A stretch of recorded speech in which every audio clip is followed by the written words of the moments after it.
Hello everyone, स्वागत करता हूं आप सभी का अपने इस इम्पोर्टेंट सेशन में।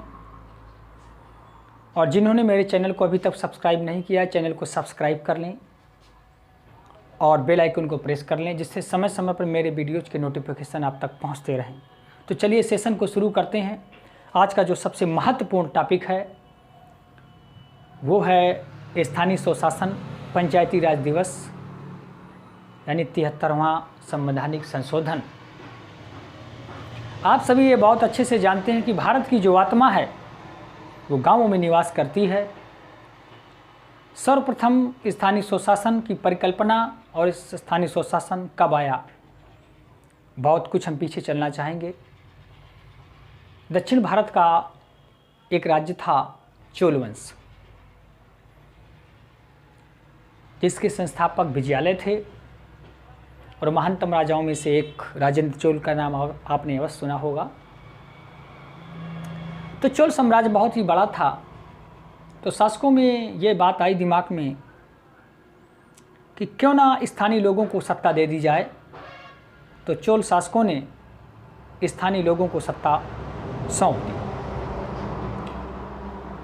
लेकिन भारत में बृहद पैमाने की अगर बात की जाए तो सर्वप्रथम लॉर्ड रिपन ने स्थानीय स्वशासन की बात की। स्थानीय स्वशासन का जो जनक माना जाता है भारत में वास्तव में, तो लॉर्ड रिपन को माना जाता है।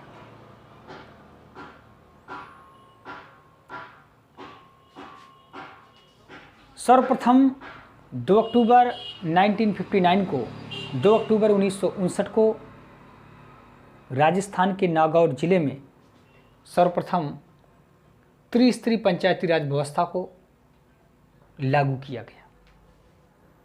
फिर इसके बाद धीरे धीरे अन्य राज्यों ने, आंध्र प्रदेश ने, बिहार ने और अन्य राज्यों ने भी इस व्यवस्था को अपनाया।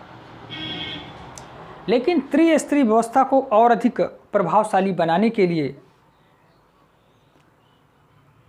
अब इसको और अधिक प्रभावशाली बनाने के लिए, इसको और अधिक शक्तिशाली बनाने के लिए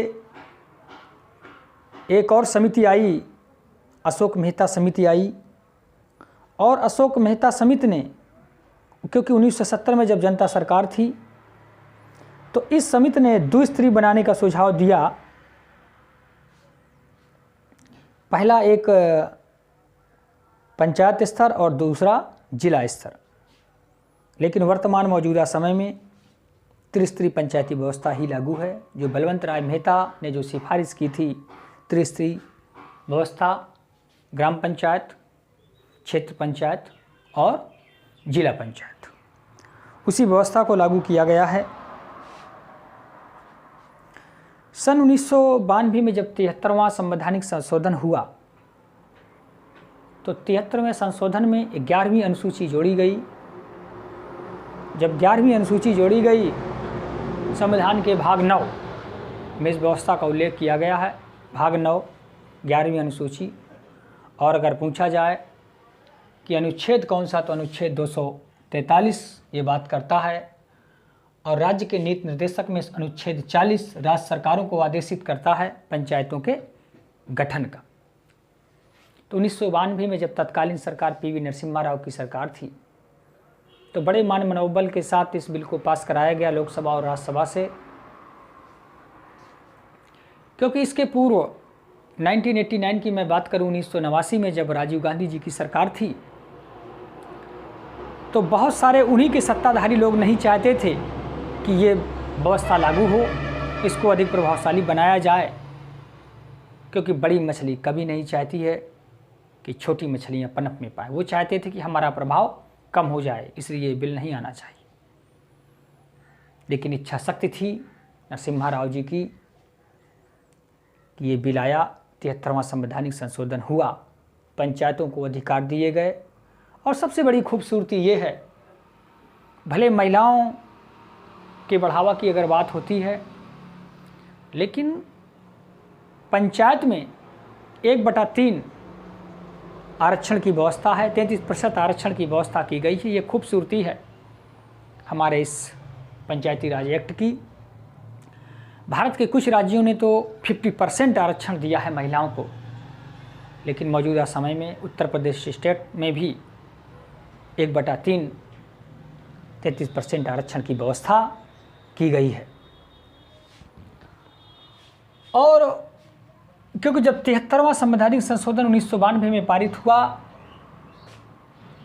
और 24 अप्रैल 1993 में इसको लागू किया गया, इसीलिए 24 अप्रैल को पंचायती राज दिवस के रूप में मनाया जाता है।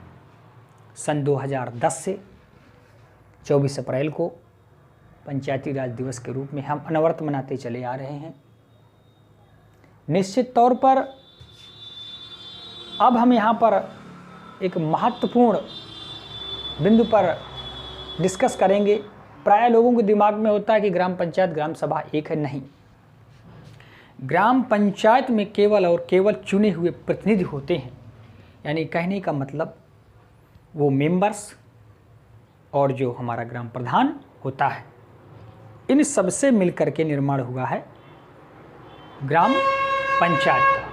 और ग्राम सभा में यानी जितने भी वयस्क लोग हैं, वयस्क का मतलब 18 साल से जितने भी ऊपर के लोग हुए, उन सबको ग्राम सभा में इंक्लूड किया जाता है। यानी बच्चे ग्राम सभा में शामिल नहीं होते हैं। ये बात उम्मीद करता हूँ आप सभी को समझ में आ गई होगी, ग्राम पंचायत और ग्राम सभा। अब कौन कौन से अधिकार दिए गए हैं पंचायत को? देखो, सड़कें, नालियाँ, भूमि सुधार, मृदा संरक्षण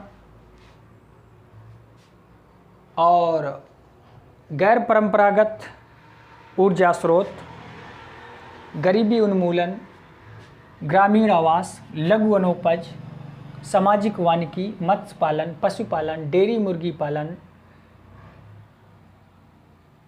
ग्रामीण आवास, पेयजल, ईंधन, चारा, सार्वजनिक वितरण प्रणाली, सामुदायिक संपदा रख रखाव, शिक्षा, प्राथमिक कृषि तकनीकी प्रशिक्षण, व्यावसायिक शिक्षा, प्रौढ़ अनौपचारिक शिक्षा, पुस्तकालय, सांस्कृतिक गतिविधियां, हाट व मेले, स्वास्थ्य, साफ सफाई।